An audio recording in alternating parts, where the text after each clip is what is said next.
you care about someone, except he's an atheist. And because you care about him, paano mo is prove the right word that this is the reason why there is God. Kasi mga solid din yung paniniwala ng atheist. Oh, yeah. Di ba? Yung rationalization. Is there a way to defend the existence of God? I'm sure may theological, mga proving it eh. Well, nakakatuwa, no? Yung nakapag-aral ng konti ng kay Thomas. Aquinas. Oo. Meron siyang 5 proofs of God's existence. Di ba? Number 1, sabi niya, the unmoved mover. Ibig sabihin, kung ikaw ay mechanical engineer, gamitin mo yun. The unmoved mover. Kung atheist is a mechanical engineer, sabi mo, how come things work? Because somebody works. How come some things are products? Kasi there's a producer. Correct. So, and it's also cause and effect, di ba? Cause and effect. Pero, unmoved mover is mechanical eh. Cause and effect is is even deeper. So, it depends sino yung atheist. Kasi, you have an atheist who is an artist. Oo. Di ba? Oo. Arts. Oo. Beauty, no? But beauty is also order. It's true. Design. Tama? So, Thomas has got a 4th proof of God. What we call intelligent design. So, how do you approach an atheist? Kasi they were able to say that actually there's no God. There's no God. Stephen Hawking na lang tayo. Google niyo po ito. Science yun. Scientist to. Na, di ba, I don't know what is the condition, parang SMA. Parang spinal muscular atrophy. Pero he knew Pope Paul VI. When there was a dialogue between science and faith. Aba, sinigundahan ni John Paul II. Andun din siya. Tapos, andyan si Benedict. When he was with Pope Paul VI, meron siyang magandang tanong eh. Si Hawking. Si Hawkins. Hawking. Hawking, yeah. Stephen Hawking, sabi niya, what breathes fire in the universe? Kasi looking at the universe and its myriad of stars, True. how come they maintain a certain order? Di ba? Ganon. So, parang at that time, magandang pag-usapan, intelligent design, and God is a creator. He knows the blueprint of what He's doing, so blah, blah, blah. So, pwede sila kasi maganda, interesting yung tanong eh. What breathes fire? So, you're actually asking, is there a who here? Is there somebody behind it? Di ba? Pero, later on, and it's already in Benedict XVI, if I'm not wrong, nasabi niya, but when I've been asking about who breathes fire in this universe, I recognize there's no need of a God creator. Parang sa kanya, there's a confluence of elements. And that's what keeps things going. And scientists today say, yeah, hydrogen has been there. And blah. And yet, this Stephen Hawking was invited to narrate his atheistic, his point of view of science without inferring or without God as involved. Diba? He was kept by Pope Francis specifically to narrate what is until he died. Well, he died earlier than Pope Francis. Kasi meron siyang sinabi.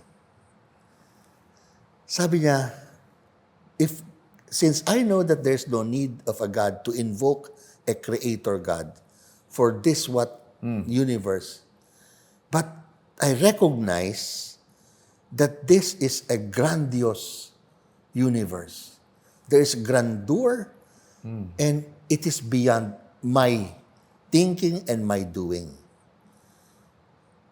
And I die grateful for having experienced it. So there must be a God siya. Napunta siya doon. Gratitude, no? Doon mo sundutin ang atheist. Ah. Because the human person, anyone, exhibits an openness to God, even if he denies it. And what is the openness to God? You could ask that. How does the atheist feel about goodness? Baka atheist siya, pero he's such a good person. He's attracted to good doing. Okay. At antig puso sa kanya na to the point na he'll do an action to become a doctor without borders, ika nga, and go to the Gaza Oo, correct. and give his life even for that. Correct. He's saying there's no God because ang daming distraction, walang Diyos dito. But in How his come- action, How come he is di ba yung transcending goodness niya? his own life? Oo. Then that's when you meet the atheist, where the goodness of God, or where the image of God, where God who designed every human person to seek what? The truth. Oo. So yung masyadong ma-intelligente that looks for the truth. Goodness, beauty, and oneness, unity. These are the four elements of being. God is a being. And the qualities of God is, He's not only beautiful, He is beauty Himself. That's why things are beautiful, because they come from beauty Himself. Beauty does not walk, does not go around. Beauty is, well, sorry for the word by Karl Rahner, is the ultimate horizon of unconditioned being. Beauty is unconditioned. Because you can see a beautiful sunset, a beautiful woman, a beautiful blah blah, pero it cannot say it's all the most beautiful na kagad. Hindi eh.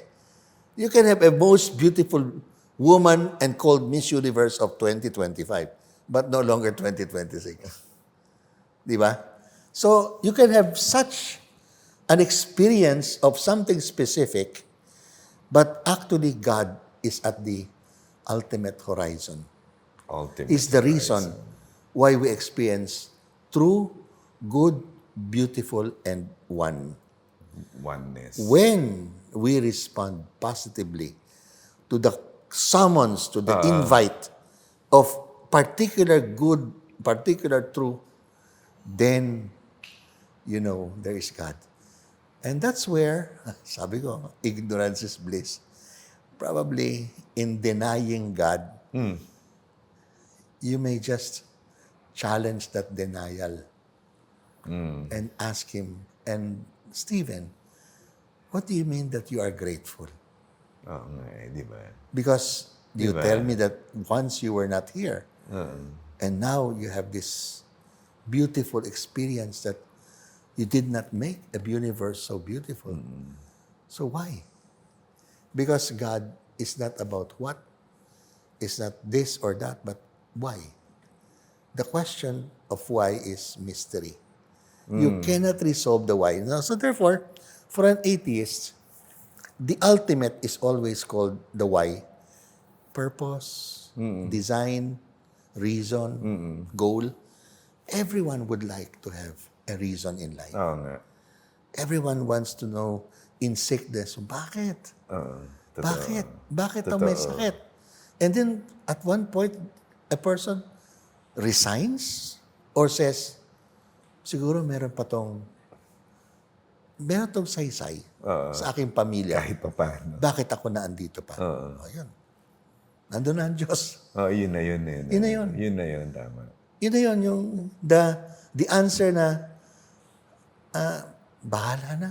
Pala sinabi mo, bathala na. Di ba? Kasi siya na mamahala eh. Ultimately. To me, there's no real atheist. To me. There's no that's real, interesting. it's a philosophy that is contradictory to itself.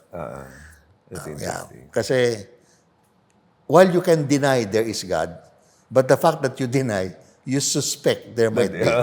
The fact you're denying something, Oo, which di ba? is God. Oo. Grabe, parang na philosophy din to. No? Yes, that's In a philosophy. way, no?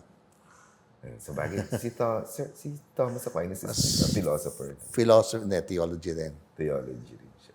Oo. Siyang nagsabi po ng tantum ergo eh. Meaning, Tantum ergo naririnig ko lang sa sacramentum. misa eh. So, hindi. Sa misa is before the Blessed Sacrament.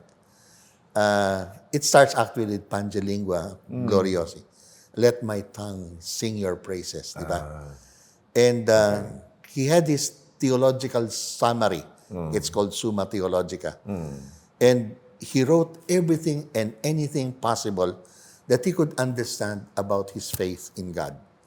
And it's 2 volumes.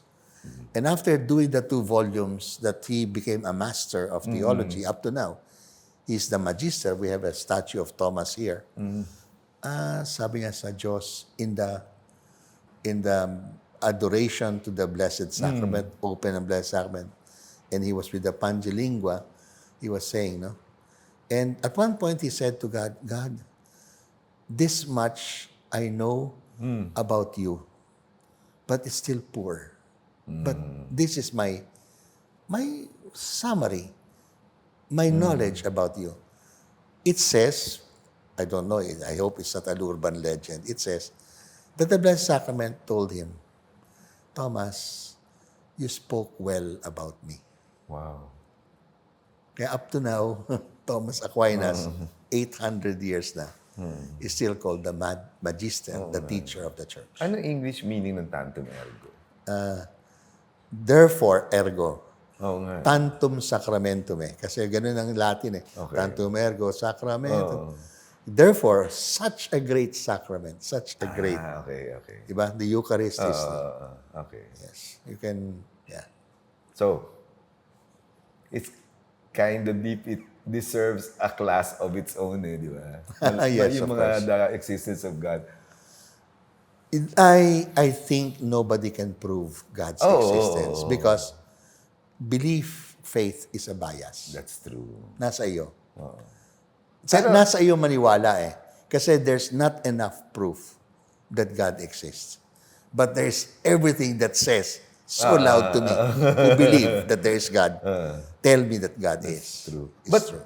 kung subject to, sa napag-aaralan yung mga Thomas Aquinas and the God exists. Hindi, ito aking subject matter, fundamental theology, Nandun sa fundamental theology. revelation and faith. Yeah. Oo nga yung revelation, tama. That's my field of Tama. 43 Ang ganda years. na. So, keep asking Theo and just like, subscribe, and share this video. We'll be back.